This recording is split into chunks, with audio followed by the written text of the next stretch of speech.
எல்லாருக்கும் வணக்கம். பத்திரிகை நண்பர்கள், ஃப்ரெண்டுங்க, அண்ணனுங்க, தம்பிங்க, அக்காங்க எல்லாருக்கும் வணக்கம்.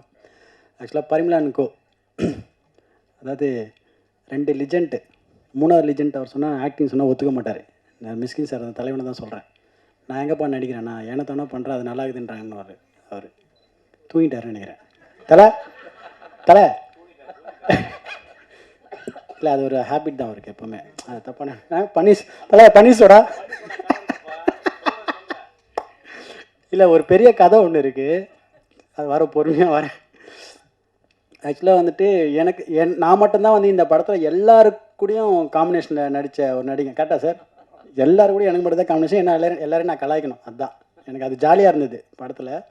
அது வந்துட்டு 2 லிஜெண்ட்டு, ஜெயராம் சாரும் ஊர்வசி மேமெல்லாம் வந்துட்டு அவங்கள வந்துட்டு, ஏன்னா அவங்க எப்படி பர்ஃபார்ம் பண்ண உங்களுக்கு எல்லாரும் தெரியும். அவங்க கூட வந்து பர்ஃபார்ம் பண்ண எனக்கு கிஃப்ட்டு. எனக்கு அதுக்கு வந்துட்டு தலைவங்க தான், பாண்டியன் சார் தான் தேங்க்ஸ் சொல்லணும். பாண்டியன் சார் எப்படின்னா வந்துட்டு அவர் யோசிப்பார், நம்ம இவங்ககிட்ட மாட்டணுமா இல்லை இவன் நம்மக்கிட்ட மாட்டினானான்ட்டு. நான் வந்து கேரவன் நான் யோசிப்பேன், ஒருவேளை நான் அவர்கிட்ட மாட்டினா இல்லை அவர் நம்ம அவர் ஒரு யோசிப்பார், அவர் பக்கத்து கேரவனில் உட்காந்து யோசிப்பார்.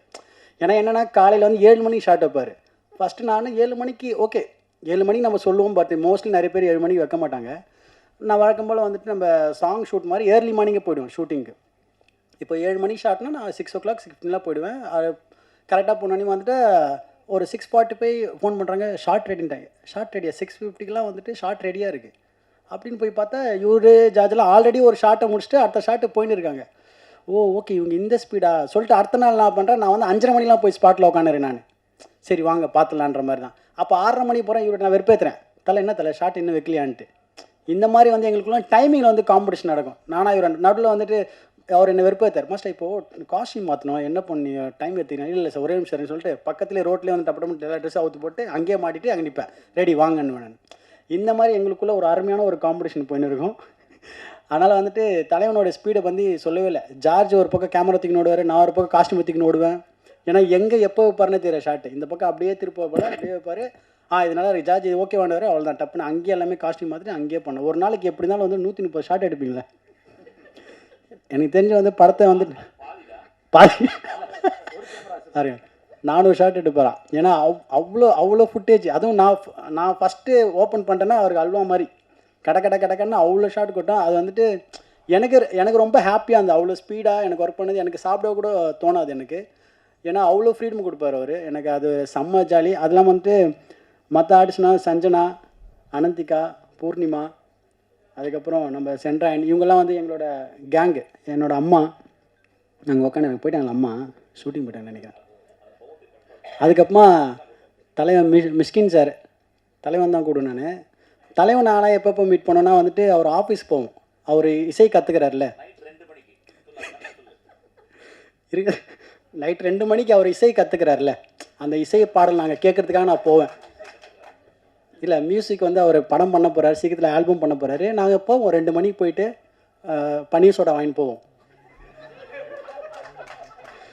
ஜஸ்ட்டு பன்னீர் சோடா வாங்கி போயிட்டு வரேன். சார் சொல்லுங்கள் எப்படி உங்கள் மியூசிக் பயணம் போகுது, ஏதோ ஒரு பாட்டு ஒன்று பாடுங்க, ஏதோ ஒரு பொண்ணு அந்த இனிமையில் வந்து அந்த பன்னீர் சோடா ஓப்பன் பண்ணி குடிச்சுனேன். அவர் பாடுவார், அப்புறம் புக்கை பற்றி பேசுவார், புக்கை படித்து காட்டுவார். இந்த மாதிரி டிஸ்கஷன்னா எங்களுக்கு தலை இருக்கு தலை. ஆமாம் தலை. இல்லை அது வந்துட்டு அது ரொம்ப இன்பமாக இருக்கும் அந்த இரவு எங்களுக்கு.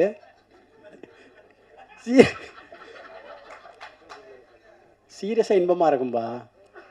அவ்வளோ கதையை பற்றி சொல்லுவார், படத்தை பற்றிலாம் சொல்ல ரொம்ப அற்புதமாக இருக்குது. எனக்கு அவ்வளோ க்ளோஸ் என் தலைவன்.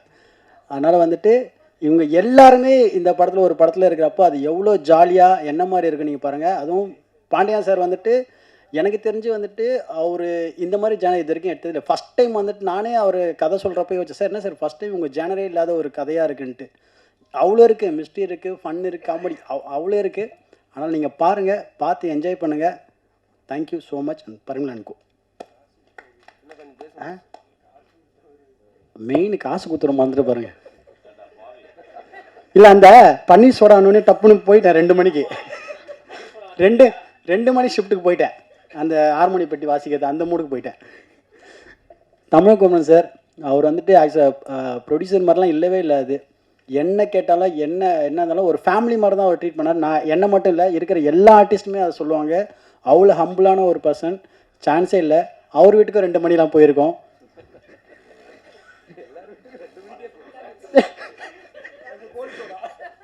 அது வந்து கோலி சோடா. அது அங்கே தலை வீட்டில் பன்னீர் சோடா. இது மேலே போனால் நிறைய உண்மைலாம் வரும். Thank you so much. Love you.